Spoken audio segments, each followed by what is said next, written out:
Mấy bạn đã nhớ mẹ đó con thấy sao?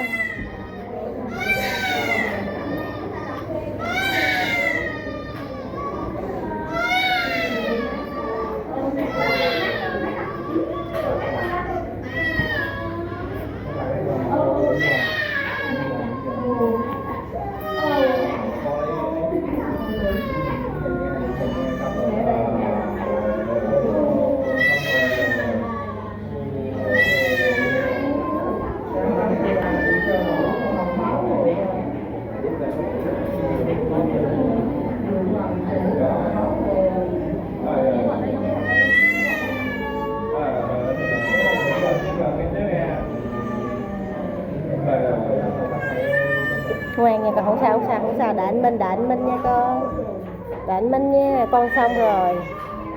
Ngoan mẹ thương bé nhiều ha.